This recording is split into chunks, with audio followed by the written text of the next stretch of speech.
Was I a good iMac? No.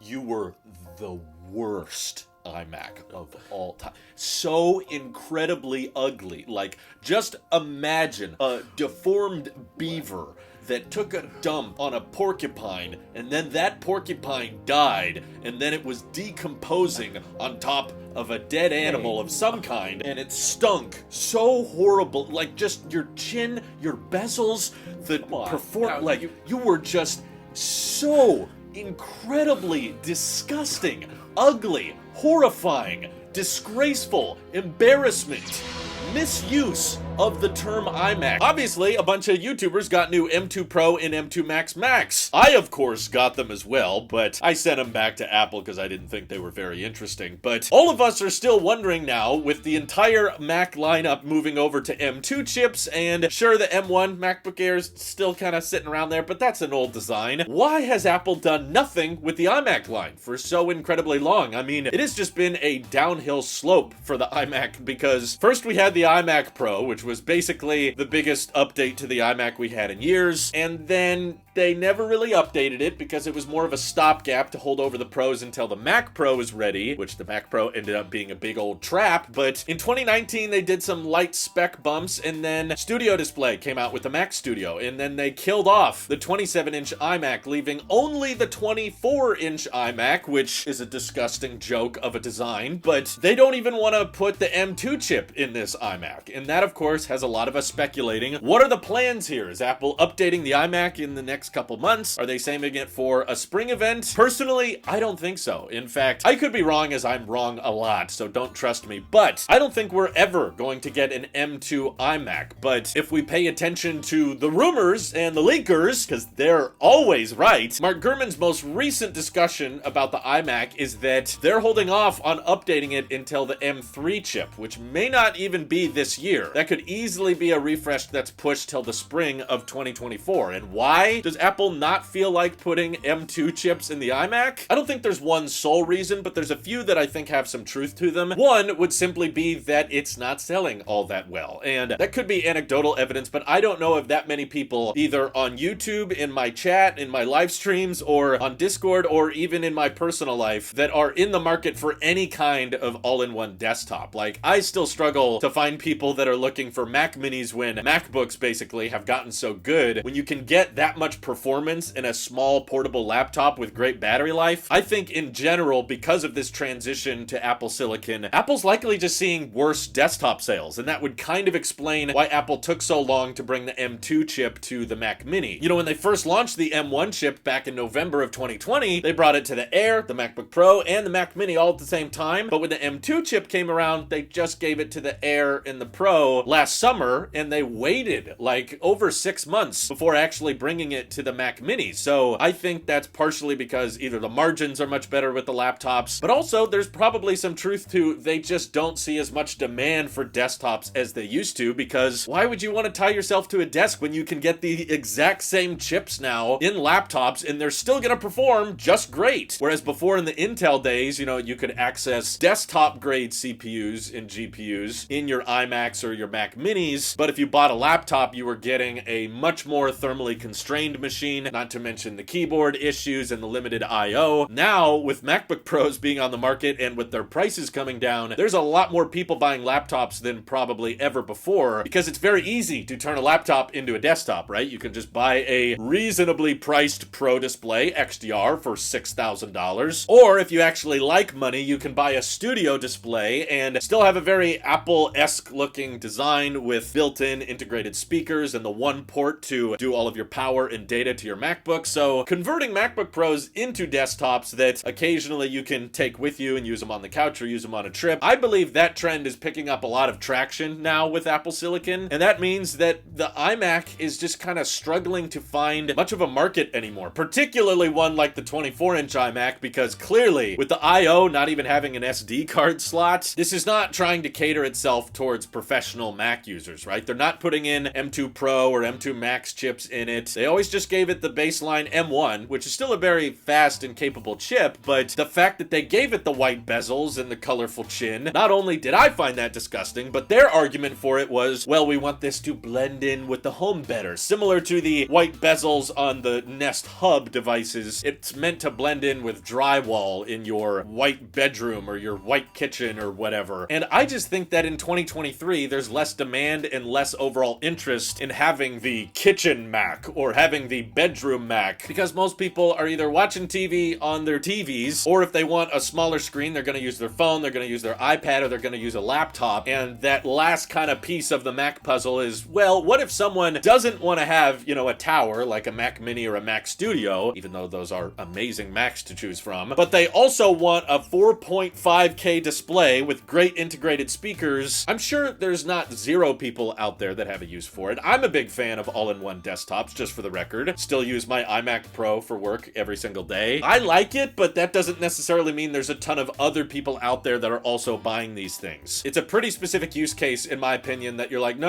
laptop is not what I'm looking for. I don't want a Mac that I can take with me that has a battery, but I do want a super high resolution display. I don't want a tower, but I still want Apple Silicon, and I still want it to all be integrated into one design. Power brick hanging out the back and all. And maybe Apple's just seeing fairly little demand in that market, so updating it is kind of just unnecessary waste of time. Now, you may disagree with me on that and say, no, Drew, there's still tons of colleges and schools that love buying their colorful iMacs because they got money to burn. In which case, my other hypothetical that was recently brought up on the Waveform podcast, which is a really cool tech podcast, way better than ours, but they mentioned that they probably still have a lot of M1 chips sitting around. And, you know, they can divert a lot of them to the iPad Air 5, which is still using the M1. They can divert a lot of them to the M1 MacBook Air, which is, in my opinion, the best Mac you can buy considering price. And the type of people that are buying the 24-inch iMac, like we discussed, having a home computer, having a Mac for your desktop at home, or having all-in-one iMacs for the computer lab at the school, those types of Macs aren't really looking for that much power-intensive work. Like, if you're catering this as a kitchen Mac that's supposed to blend in with drywall, they're not really going to care about the M2 chip having a 15 to 20% performance enhancement, because this is just meant to be a simple Mac. And you see how Apple advertises it on their website? They make no mention of Logic or Final Cut. It's always just, this can take FaceTime calls, and you can use iMessage on this computer. They always advertise it as like the desktop that is for everyday consumers and kind of works with your iPhone in conjunction. It's a great part of the ecosystem, and that's pretty much how people look at it. They're not looking at it as a video editing machine or a code compiling machine, and that's mostly what the M2 chip kind of helps with, is a little bit faster performance than what you got before. So if Apple has a bunch of M1 chips lying around, they might as well divert them to the computer that's going to benefit the least from having an M2 chip in the first place. So personally, I don't think the iMac is ever going to completely die, but the lineup, which has been reduced to just colors, is definitely neglected, but I don't think it will ever quite go the way of the iPod, because as small as that market is, there will probably still be a decent number of people out there that are interested in buying an all-in-one computer that's not a laptop. But the sales, I think, of the 24-inch iMac will dictate what ultimately happens. Like, if Mark Gurman is wrong and we don't get an M3 chip in the iMac later this year or in the spring next year, it could be because they think the sales of it are too weak. And honestly, if you're just looking for a desktop Mac for the home, it's not incredibly affordable. You know, for the specs you're getting and the fact that it's a 4.5K display with the integrated speakers and the dedicated webcam, like, yeah, if you try to build out your own Mac setup that's not an all-in-one, it will probably cost more than that. But the number of people that are needing 4.5K resolution displays at their desk setup, that has to feel pretty niche. And if the sales don't look good for the iMac, then I could see Apple one day maybe deciding that, yeah, this isn't worth keeping around anymore. And I can already kind of see it happening. Like, the type of people that need a desktop are typically the kind of people that are willing to buy their own dedicated monitor or dedicated speakers because it's for the studio or it's for the pro that wants to use their own hardware alongside that Mac. So the number of people that are comfortable with the iMac options that Apple comes with and bakes it all into a singular product, that market is definitely narrowing. So I still would very much love to see an update to the iMac Pro, especially if it still had the black bezels and they got rid of the chin, which we know is possible to do. Don't tell me you need a chin in on the iMac when you can fit M2 chips in the iPad Pro, and that has a battery and 120 hertz and mini LED, and it's way thinner than the iMac is, so I don't want to hear all that. But I guess the decision on whether or not Apple continues making iMacs or not is going to be up to us. Like, would you guys spend a little bit more on an iMac Pro over a Mac Studio just because it's going to have a monitor and speakers integrated into it? Or are you still going to take the Mac Studio because that has the better port selection and that's cheaper and you can use your existing monitors or whatever you feel like using? Apple's probably having this very conversation right now, but my guess is the iMac will still be a very good engineering exercise for the hardware team so they can brag about how thin they're capable of making Apple Silicon Macs. If you don't have a battery in there to worry about and you're now pushing power supply to the brick, then maybe they can get thinner than the 24-inch iMac, which I don't know why that matters with desktops, but Apple seems to like bragging about it. What do you guys think? My guess is it's going to continue to get neglected and probably won't get every Apple Silicon upgrade, but more of the major ones like the M3 chip will be 3 nanometer, so it'll probably get that. But all your thoughts, let me know what you're thinking down in the comments below. And thank you to everyone on Tailosive Tech Pro supporting this channel directly. It seriously helps us out a ton. This is your Apple Sheep here, and I'll see y'all in the next